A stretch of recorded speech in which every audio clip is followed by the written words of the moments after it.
to the Idea Collision. My name is Andrew Green. I'm your host of this podcast.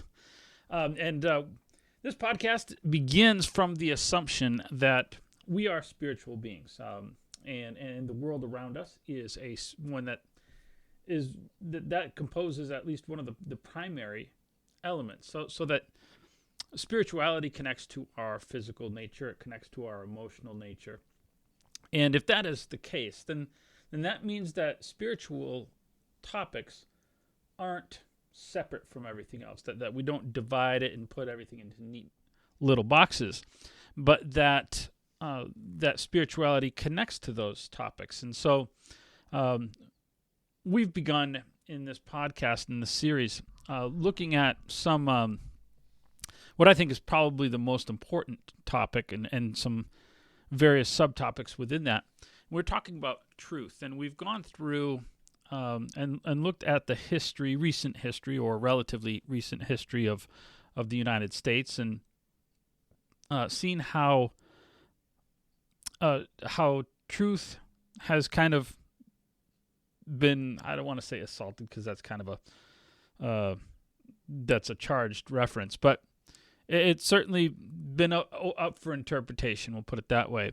And we've seen the effects of generations. We began actually not even talking about philosophy, but seeing how generations affect other generations in terms of the consequences of actions, and even the results of situations that people have no control over, and how we go from one generation to another, but also at the same time how philosophies were changing. And so we're going to kind of go back through and look at some different ideas, and I want to share a video with you in this. We'll just kind of watch that together here in a second, and illustrate that there is a deeper movement to what we call postmodernism, or modernism.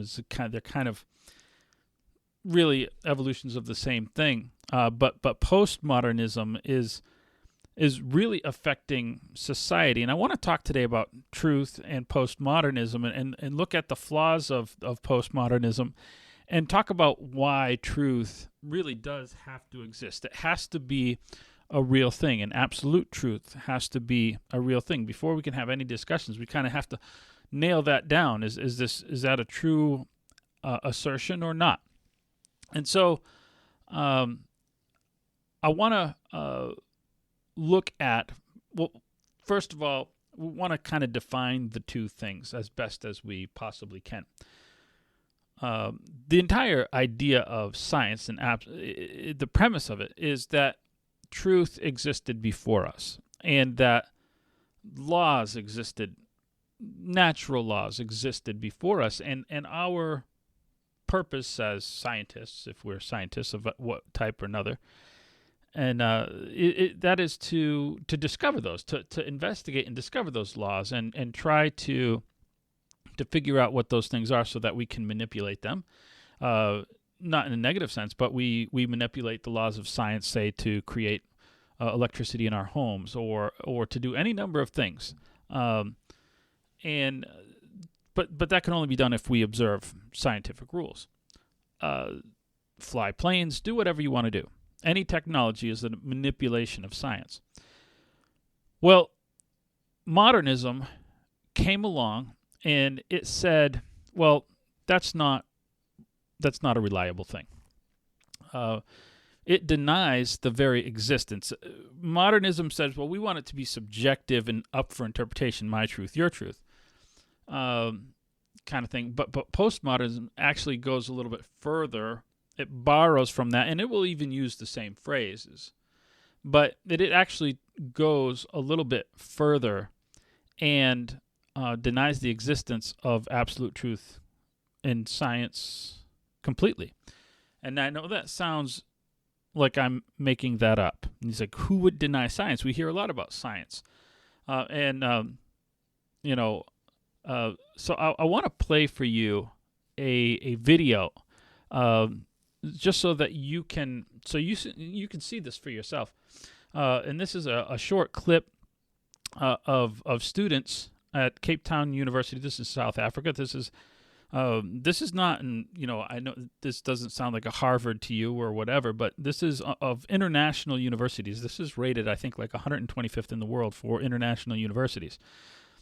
Outside of the United States, this is a prestigious university, and so here this is. Let's give this a look here.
Okay, so we've looked at this, and I want you to listen closely. That she was advocating uh, for something. Now, it sounds first like she's just advocating looking at verifying Isaac Newton. Well, everybody needs to be verified just because you come up with a theory.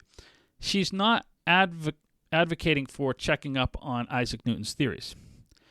What she is saying is that, first of all, she's kind of almost beginning from the premise that Isaac Newton created these rules. Like, he just decided them. But and there are people that actually think that, which sounds strange. But what she's saying that voodoo, essentially, this ability to, cursing one person from a different place, sending electricity to hurt this person, is just as viable an explanation for, say, lightning as Newtonian physics is for explaining gravity or anything else. I mean, like, this is and so this is called, by the way, this is called decolonization. You hear that phrase. If you haven't heard that phrase, you're going to hear a lot more of it. Decolonization, it's a new cliche. It's like deconstructionism. It's just a different postmodern rebranding. But it sounds great because it has, it buys into some of the racial politics that we have today. I don't want to get into that. What I want to get and focus on is this basic element that she is talking about as how people approach truth. Now, this is at this same university, and this university, it seems to be a hotbed for this discussion. I won't play this clip for you, but there's a guy from India that comes in. He's a professor of some sort, and comes in and lectures on this topic, and they just think he's great. And his name is C.K. Raju, and so he advocates for this. But when you listen to him, and they use high dollar words, and it's a little bit hard to listen to them. But you can find his clips on the internet as well. And he actually blames one of the things he says is that, well, it's the church. See, what happened was in Europe, the church was so dominant that they set up this colonization of science, and so they got to interpret the rules, and so they set up these rules so that they could control everybody, and that's the conspiracy behind the way we need to then decolonize science and knowledge.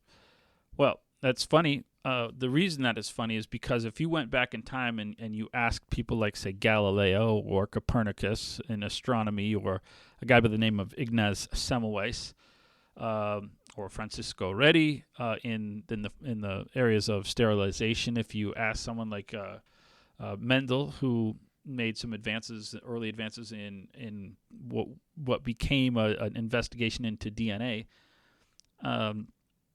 these men were either ignored or deliberately persecuted by the Catholic Church. They would not feel, if we asked them today, were you a tool of the Catholic Church, to be used to oppress the church? No, we were oppressed by the Catholic Church.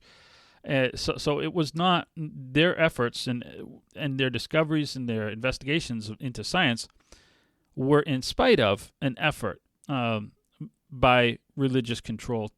And Copernicus wasn't persecuted per se, but that's because he waited to release a lot of his studies until after he had learned from what happened to Galileo. He's like, I'm just going to wait until I die to have these things released, or almost dead.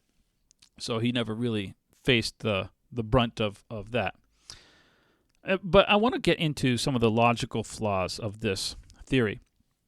There are some inherent logical flaws. We talked about one, how it's you say something like, well, you don't have the right to tell me I'm wrong. Well, why do you have the right to tell me? That's a logical flaw. It intrinsically shows the error of it.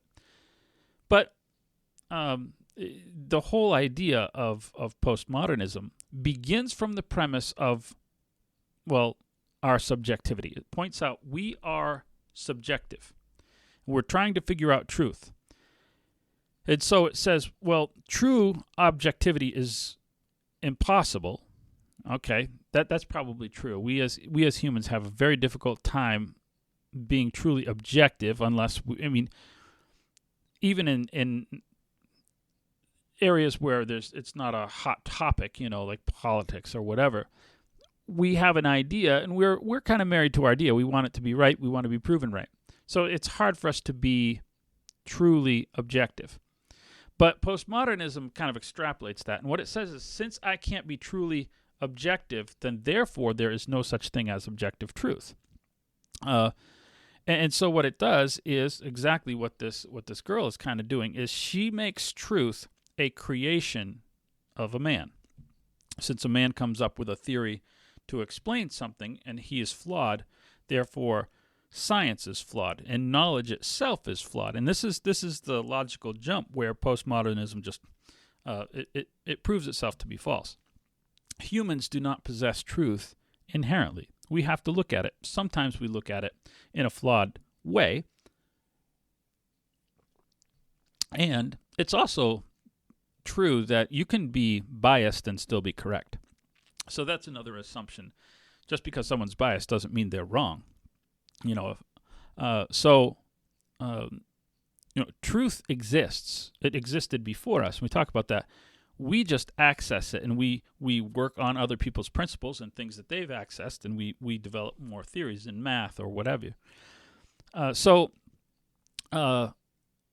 Another logical flaw here is that this whole discussion, here they are having this argument about what truth is or shouldn't be or should. Any argument over, and when I say argument, I don't mean a fight, although it kind of almost got there. Any type of argumentation or debate over a topic assumes that there's a result to be had. It assumes that that we can reach a verdict on something, even if it's going to be completely different. You say, well, we can only have this discussion if we're agreeing on the premise that there is a truth to be reached. So this entire discussion is it supports the idea of truth. It doesn't invalidate it. Her entire premise defeats itself. It assumes laws. Discussion assumes laws. It assumes verdicts. It assumes judgments. So those who would actually hold postmodernism to be consistent with themselves would then stop talking about it, because there is absolutely no conclusions then that can be reached. So the having of the discussion denies the premise. Now, I want to apply this.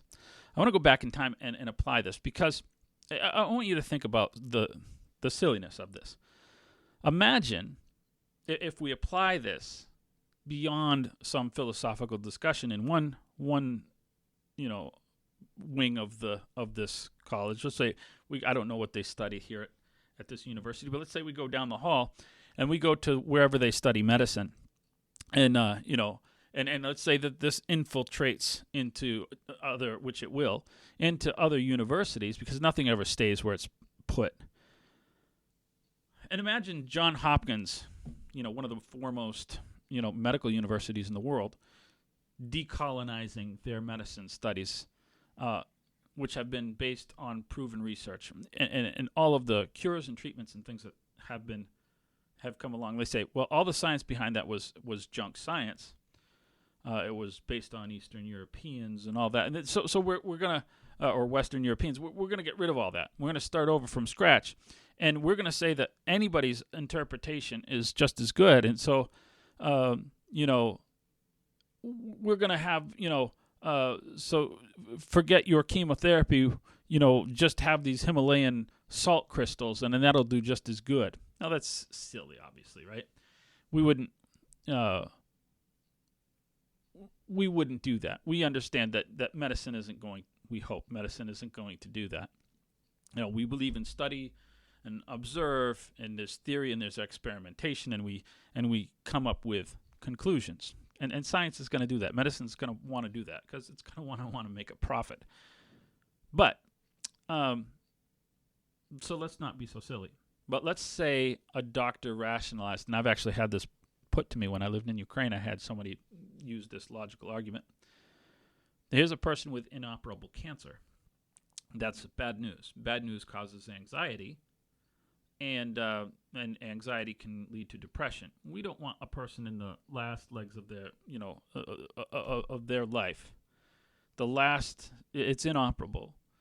We don't want them to suffer depression on top of that. So what we'll do is we'll give them a false report of health. They'll live until they die, which they're going to do anyway. But for the majority of that time, they'll at least be happy, which is a flawed argument, and that you can probably pick it apart yourself. But that kind of thing will happen. That subjective, what's called situation ethics or subjective morality, will happen as a person or a entity decides that we should have subjective rules as supporting our science. Or what about crime? We could look at crime. We can look at any area of our society. Oh, we have a lot of crime. Okay, so we want to lower crime, and so we're going to just kind of push knowledge off the board. Let's decriminalize. Well, we've seen that. Let's decriminalize marijuana. Okay, and now you may not know this, but like even in places like Oregon, they've decriminalized almost all narcotics to a certain amount. Possession of heroin, possession of cocaine, in certain amounts, you do not get in trouble in Oregon. Now everybody's going, hey, I'm going to move to Oregon. If you've seen Oregon in the news, you probably can connect some dots as to why things are happening in Oregon like that. Right? There's an increase in crime. It doesn't just saying, oh, the problem's solved, so we don't have any crimes because we decriminalized it, so there's less crime. No, you just changed the definition. You still have increased homicides. You still have increased accidents. You still have increased health problems, right? Or, we noted a couple of weeks ago how the family declined, right? So let's go back there and look at the influences of circumstances and things, right? Let's review that same time frame now with the view of relativism as what's happening as people are defining. Oh, let's define family, the family differently. At the beginning of that, family dysfunction was just a result of circumstances. World War I, PTSD, World War II, more PTSD, alcoholism, right? But now the dysfunction is a result of the ideology. Now every alternative to what we used to call the nuclear family is what is celebrated, and the traditional home, a father, mother, and their own kids, that is attacked. That's outdated and archaic. Well, so when we do that, what has happened as a result of the ideology? We look at the results of this, right? Well, since that movement, crime has increased, depression has increased, suicide has increased, substance abuse, eating disorders, all sorts of societal decay issues have been on the rise, right? But we're not supposed to connect any dots, right? We're just supposed to say, well, those are completely unrelated. Well, we move on into economics. Now, the greatest evidence probably of postmodern decay is seen in its impact on society, because we can trace this from different countries, even across the world, in different movements. Now, we said that postmodernism began in the 1890s, or in the 1960s, out of modernism, which occurred in the 1890s. And that's actually not true, as we talked about. There's nothing new under the sun. That was when this particular movement started. But it's older than that. Probably a lot of postmodernists quote people like Voltaire in France and Friedrich Nietzsche and various ones. Well, what ideas did they spawn? Well, the French Revolution, which was a failed revolution, the Bolshevik Revolution. It led to, I think, what's called the springtime of Europe or whatever, which is more revolution. It led to fascism in the early 1900s in multiple different countries. It led to the Chinese Revolution and various revolutions based on communism around the world. Every one of those is socialistic. Now, this is not political because socialism isn't politics. It's actually economics. And I don't even want to focus on the economics of it all. Now, we can look at the failed economics of those countries. But there's something more. As I say, all these things touch spirituality. Every one of those, every one of those, start from the French Revolution, every one of those has either eliminated, oppressed, or really watered down, made sure it was watered down, Christianity in particular and religion at all, where possible. Those socialism is based on postmodernism. And where if you know a postmodernist, you know a socialist. They're the same person. You'll never hear a postmodernist go, you know what, I really like Ronald Reagan, or, someone like that. They're not in favor of capitalism.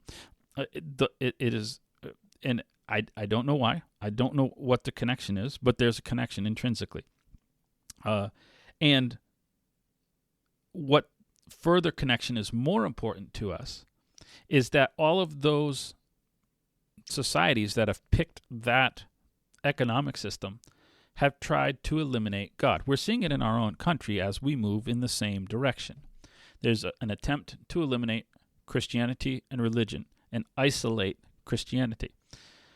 Because with God comes what? With God comes absolute truth. With God comes an inherent, an implied disapproval of bad behavior.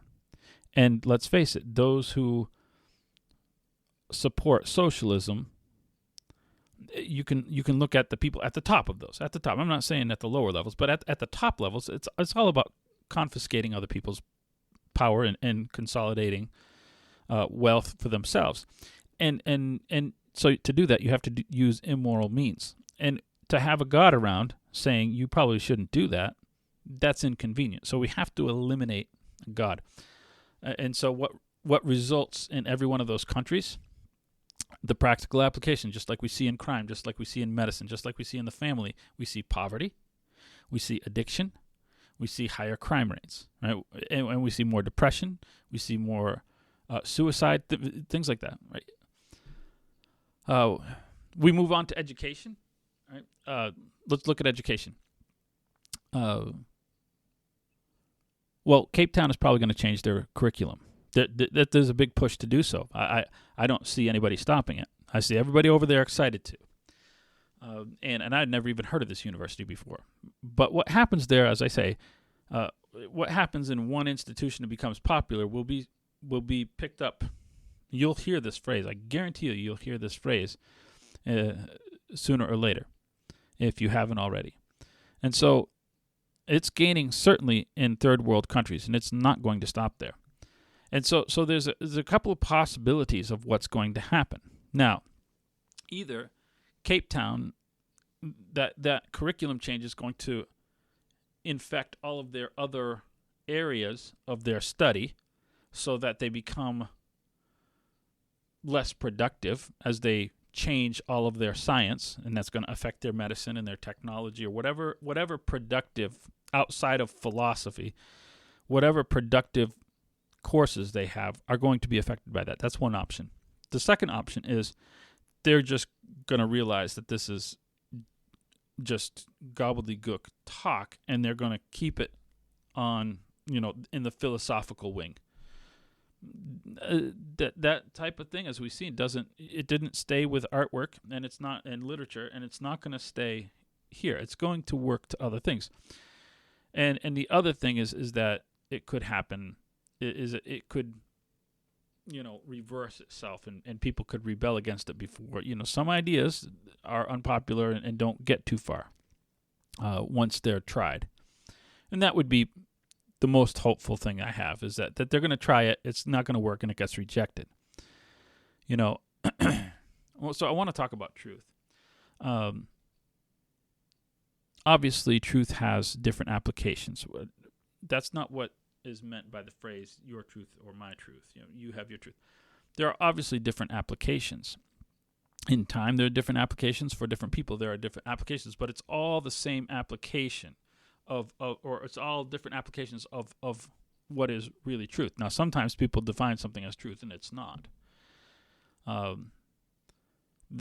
talked about that article that said, 2 + 2 is 5, and I read the article. And the article really wasn't saying 2 plus 2 is 5. What the article was really saying, and it was trying to define it within the terms of postmodernism, but what it was really saying is, if we add all these other variables, then we can say 2 plus 2 is 5. But as soon as you say 2 plus 2 plus x minus y, it's no longer 2 plus 2. There's a lot of different variables now in the equation, and that's really what the article was saying, which it didn't really support the argument. But postmodernism wants to it has this credo: you can't legislate morality. I can't legislate morality. Okay, I don't like absolutes. I like all these other variables. Okay, you like all these other variables. So if I point a gun at your head, you will suddenly believe in absolute morality. When it's applied, as long as it's a philosophy, we can have fun and argue about it. But as soon as we really start to apply it, then we see that it doesn't work. Let's say I'm your employer. We've agreed for that your salary is going to be $25 an hour, and you're getting paid $25 an hour. You work a full-time week. Now you're going to come in, and you're going to expect at Friday you're going to expect a check for $1,000. You've worked 40 hours, $25 an hour. Well, I'm going to give you $800. You open up and you say, whoa, where's the other $200? I was like, I never said I was going to pay you $1,000. Yeah, you did. You said 40 hours at 25. And I said, well, that's your truth. That's not my truth. My truth is that 40 times 25 doesn't always equal 1,000. In fact, it never does for me. Well, you would instantly recognize the problem. We can't exist as a society without absolute truth. There has to be absolute truth. Acts chapter 17, and I said this always intersects with spirituality. Paul is talking about, he's in Athens and he's talking to philosophers, and he says, God really, he set our boundaries, and he created us to look for him. And he's not really so far from any one of us. In other words, all of existence is a place from which we can connect with God through truth. And this was a group of people that loved wisdom. So I want to offer you a challenge. And the challenge is, again, not to just be all depressed about the world and giving up on truth, because there's always people that want truth. And I think this movement is probably the minority. Unfortunately, it's a very vocal minority. But what you can do, even though it feels sometimes like this is overarching thing, you can begin today to do something uncomfortable. You can acknowledge that there is an existence of absolute truth. You have to establish that premise for yourself. I mean absolute, even when it's inconvenient. Because then you can look for an answer to problems. Now, you won't always find them, because that's what the process of gaining knowledge is. It's difficult sometimes, and sometimes there's no way that we can know the answer. And it will feel confining at first. It feels like you're saying, you know what, to say there's only one right way, or one, to say there's one truth, that feels confining. However, it is actually comforting.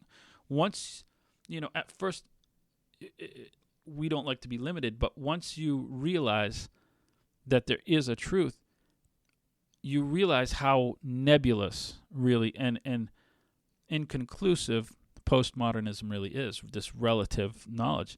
And it cannot improve you. You cannot be improved by postmodernism, because you can't ever define anything. You can't say, this is a better way to do this. Well, maybe it is, maybe it's not. So,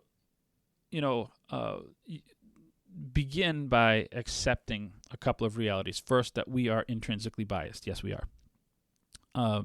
We are limited also in our abilities and our capability to come to complete knowledge and grasp it all.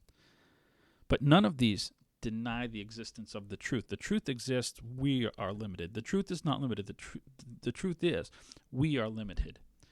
And so when you come up against those difficulties, because you will notice, if you adopt this premise, you will notice an increase. You say, there is a truth, I'm going to find it. You'll begin investigating, comparing, competing ideas for things. You will find the better one. And in the process, in the meantime, when you come up against those things that are difficult. Do what one of my teachers said. He said, just put it on a hook. Sometimes you're not even looking for it. You'll come across an answer like that explains that answer, or you just might develop enough knowledge that you can come back to that topic later and say, you know what, or come across somebody else's information who's studied from a different perspective, and put yourself in an arena where different people are trying to accumulate this knowledge, and then, as I say, the most important stuff that you can work on as you're trying to put your world together in knowledge is to find out how it connects spiritually, because that is where the most improvement will happen for you. More important than economic or education or any one of those improvements that we like to make. Your spiritual improvement is the most important. So I hope this benefits you. Again, subscribe. Look for us whichever way you're listening to this or watching. We have both audio and video podcast. You can find those in the links in the descriptions for both, and take advantage of some of the other resources that we have. And go out there, have a great week.